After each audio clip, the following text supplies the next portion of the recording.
Hello दोस्तों, आज मैं आपको जो कहानी सुनाने जा रही हूँ, ये कहानी है माँ के जादुई पर्स की। तो चलिए दोस्तों, देखते हैं आज की ये कहानी। एक गांव में पिंटू और अंजू दोनों अपनी माँ के साथ रहते थे।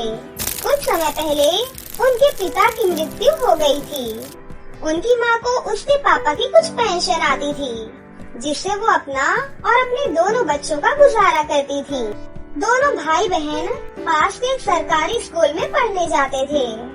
उसके पापा के जाने की वजह से उनकी माँ की तबीयत हमेशा खराब ही रहती थी। एक दिन उसकी माँ की तबीयत बहुत ज्यादा खराब हो जाती है।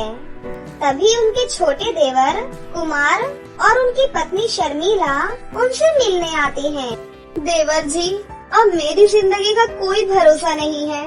पता नहीं अब मैं कितने दिन और जीऊंगी। मेरे मरने के बाद तुम मेरे दोनों बच्चों को अपने साथ रखना, नहीं तो मेरी आत्मा को शांति नहीं मिलेगी। भाभी, आप ऐसा न बोले, आपको कुछ भी नहीं होगा भाभी माँ। देवर जी, मैं आपके आगे हाथ जोड़ती हूँ, मेरे दोनों बच्चों को अपने साथ रख लेना। अरे भाभी, आप चिंता क्यों करती हैं? मैं इन दोनों बच्चों को अपने साथ ही रखूंगा और इनका बहुत अच्छे से ख्याल रखूंगा। अरे वाह, खुद ही सारे फैसले ले रहे हो। अरे हमने क्या अपने घर में अनाथ आश्रम खोल रखा है, जो इन दोनों को उठाकर अपने घर ले चले? शर्मिला, कुछ तो शर्म करो। ये तुम कैसी बातें कर रही हो? तुम्हें शर्म आनी चाहिए। यहाँ मेरी भाभी की तबीयत खराब है और तुम उनके सामने इतनी घटिया बातें बोल रही हो। अरे अच्छा ही है जेठानी जी मर जाएं और इन दोनों मनहूसों को भी अपने साथ ले जाएं। खुद तो मर जाएंगी और इन दोनों को हमारी छाती पर छोड़ जाएंगी। शर्मिला की ये बातें सुनकर उसकी भाभी बेचारी रोने लग जाती है। अपनी भाभी को रोता हुआ देख कुमार को गुस्सा आता है और वो शर्मिला को एक जोरदार थप्पड़ मारता है। मनहूस ये बच्चे नहीं, मनहूस तुम हो। यदि तुम्हें मेरे साथ रहना है तो तुम रह सकती हो, नहीं तो अपना बैग उठाकर घर से बाहर निकल जाओ।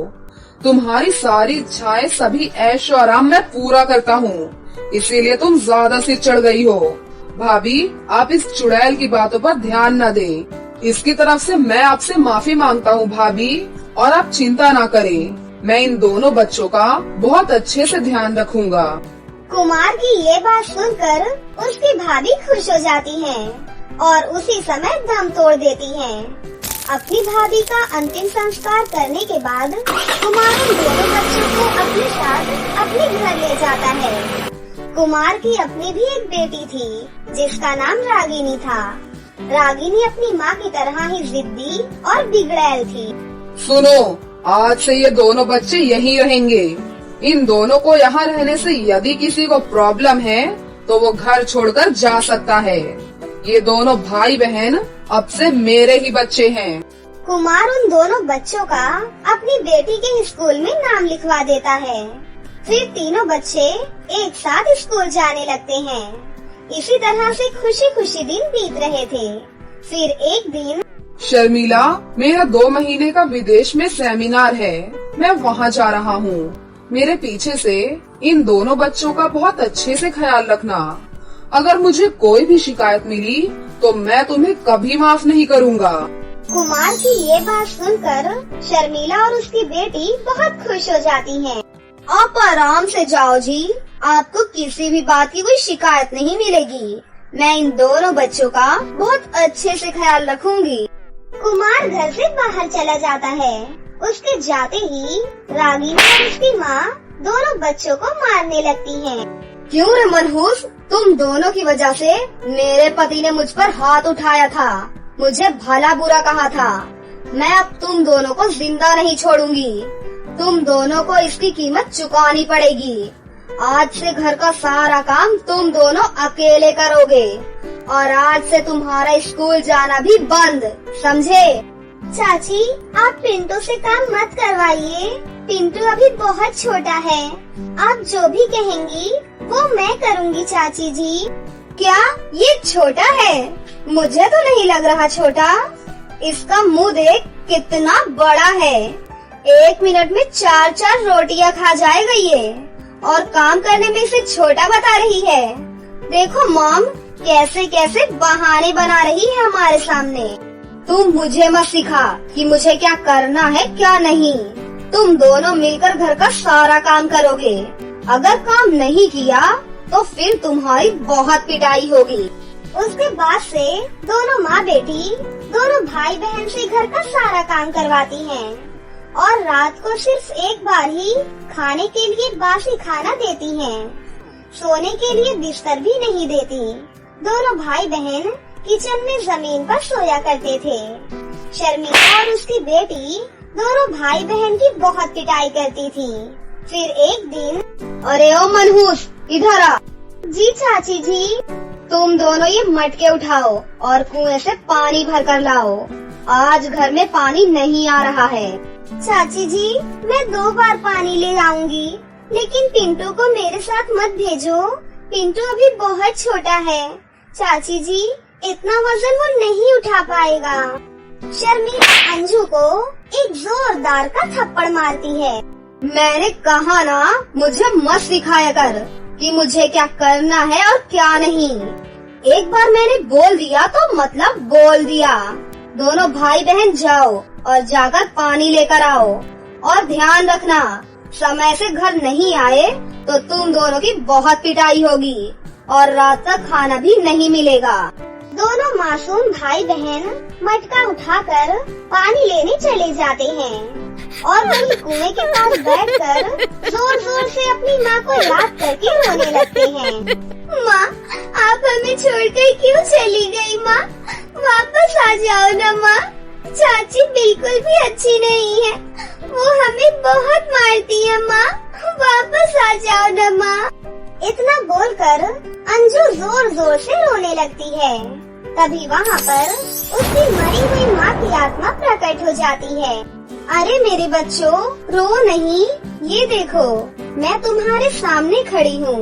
अपनी माँ को देखकर दोनों भाई बहन बहुत खुश हो जाते हैं। माँ, आप वापस आ गई माँ। माँ, हमें चाची जी के साथ नहीं रहना। चाची बहुत बुरी है, वो हमें बहुत मारती है और हमसे पूरे घर का काम भी करवाती है और पिंटू से भी सारे काम करवाती है माँ। मुझे सब पता है बेटा कि तुम्हारे ऊपर वो दोनों माँ बेटी कितना अत्याचार करती हैं। लेकिन अब तुम चिंता मत करो बेटा, अब तुम्हारे सारे दुख खत्म हो जाएंगे और उन्हें उनके किए की सजा भी जरूर मिलेगी। इतना बोलकर उनकी माँ अपने जादू से वहाँ पर 2 जादुई सोने और चांदी के पर्स प्रकट करती हैं। बेटा, ये 2 जादुई सोने और चांदी के पर्स हैं। ये तुम्हें हर मुसीबत से बचाएंगे और तुम्हारी सारी मनोकामनाएं भी पूरी करेंगे। अच्छा बेटा, अब मेरे जाने का समय हो गया, अब मैं चलती हूँ। इतना बोलकर उनकी माँ वहाँ से गायब हो जाती हैं और दोनों भाई बहन पर्स उठाकर वहाँ से अपने घर चले जाते हैं और उन्हें ले जाकर किचन में रख देते हैं। फिर एक दिन, सुनो तुम दोनों, मैं और मेरी बेटी आज पार्टी में जा रहे हैं। तुम दोनों को मैं एक कमरे में बंद करने जा रही हूँ। यदि पीछे से तुम दोनों ने चोरी कर ली तो और मेरे घर से भाग गए तो, इसीलिए मैं तुम दोनों को एक कमरे के अंदर बंद कर रही हूँ। नहीं चाची, आप ऐसा मत करो, मुझे बंद कमरे में बहुत डर लगता है चाची। चाची जी, हम कुछ भी नहीं चुराएंगे। हम इस घर के सिवा कहाँ जा सकते हैं चाची जी? हमारा कोई अपना नहीं है आपके सिवा।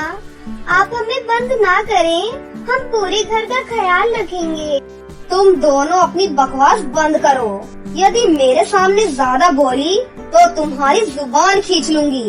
शर्मिला उन दोनों बच्चों को कमरे में बंद करके चली जाती है।